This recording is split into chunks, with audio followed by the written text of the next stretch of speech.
పేదవాడి పక్షాన నిలబడతా, ప్రజా గొంతుకై నినదిస్తా. వాయిస్ ఆఫ్ వాయిస్లెస్, తెలుగువారి మనస్సాక్షి, సాక్షి టీవీ. సాక్షి టీవీ ప్రసారాల కోసం మీ స్థానిక కేబుల్ ఆపరేటర్ను వెంటనే సంప్రదించండి. జీఎస్టీ దేశ పన్ను విధానంలో అతిపెద్ద సంస్కరణ. 2017లో అమల్లోకి వచ్చిన ఈ విధానంలో మరోసారి భారీ సంస్కరణలకు సిద్ధమవుతోంది మోదీ సర్కార్. స్లాబ్లను కుదించి పేద మధ్యతరగతిపై పన్నుభారం తగ్గించేలా బ్లూ ప్రింట్ రెడీ చేసింది. స్వాతంత్ర దినోత్సవం సందర్భంగా ప్రధాని మోదీ స్వయంగా దీనిపై ప్రకటన చేశారు. వస్తు సేవల పన్ను విధానంలో కొత్త తరం సంస్కరణలకు కేంద్రం ముందడుగు వేసింది.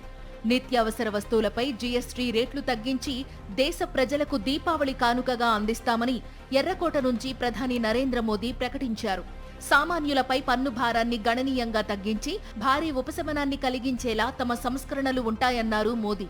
చిన్న మధ్య తరహా వ్యాపార సంస్థలకు, ఎంఎస్ఎంఈలకు ప్రయోజనం చేకూరుతుందని ప్రధాని పేర్కొన్నారు. हम नेक्स्ट जनरेशन जीएसटी रिफॉर्म्स लेकर के आ रहे हैं. ये दिवाली के अंदर आपके लिए तोहफा बन जाएंगे. सामान्य मानवीय की जरूरतों के टैक्स भारी मात्रा में कम कर दिए जाएंगे. ప్రధాని మోదీ అనౌన్స్ చేసిన కాసేపటికే కేంద్ర ఆర్థిక శాఖ జీఎస్టీ గురించి కీలక ప్రకటన చేసింది. స్టాండర్డ్ అండ్ మెరిట్ కింద జీఎస్టీలో ఇకపై 2 స్లాబులే ఉండబోతున్నాయని వెల్లడించింది. కొన్ని ఉత్పత్తులకు మాత్రం ప్రత్యేక రేట్లు వర్తిస్తాయని తెలిపింది. ప్రస్తుతం జీఎస్టీలో 5, 12, 18, 28% స్లాబులు ఉన్నాయి. ఆత్మ నిర్భర్ భారత్ నిర్మాణం కోసం కేంద్ర ప్రభుత్వం జీఎస్టీలో మరిన్ని సంస్కరణలను ప్రతిపాదిస్తోందని ఆర్థిక శాఖ పేర్కొంది.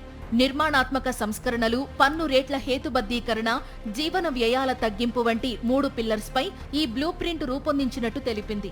వచ్చే జీఎస్టీ కౌన్సిల్ సమావేశంలో దీనిపై చర్చించి ఏకాభిప్రాయం సాధిస్తామని వెల్లడించింది. సెప్టెంబర్లో కేంద్ర ఆర్థిక మంత్రి నిర్మలా సీతారామన్ అధ్యక్షతన జీఎస్టీ కౌన్సిల్ భేటీ జరగనుంది. ఈ ఏడాది బడ్జెట్లో ఆదాయపు పన్ను మినహాయింపు పరిమితిని 12 లక్షల రూపాయలకు పెంచి మధ్యతరగతికి ఊరట కల్పించింది మోదీ సర్కార్. ఇప్పుడు పేద మధ్యతరగతి కుటుంబాలు వినియోగించే నిత్యావసర వస్తువులపై జీఎస్టీ తగ్గించేందుకు ప్రణాళిక సిద్ధం చేసింది. ప్రస్తుతం 12% ఉన్న జీఎస్టీ స్లాబ్ను పూర్తిగా తొలగించి ఈ కేటగిరీలోని వస్తువులను 5, 18% స్లాబుల పరిధిలోకి తీసుకురావాలని కేంద్రం భావిస్తోంది. హెల్త్, ఇన్సూరెన్స్ తో పాటు నిత్యం వినియోగించే ఉత్పత్తులన్నీ 5% స్లాబ్లోకి వచ్చేస్తాయి. 28% స్లాబ్లోని వస్తువులను కూడా 18%లోకి మార్చి సిన్ అండ్ లగ్జరీ గూడ్స్ కు స్పెషల్ కేటగిరీలో రేట్లు నిర్ణయించే అవకాశం ఉందని ఆర్థిక రంగ నిపుణులు అంచనా వేస్తున్నారు.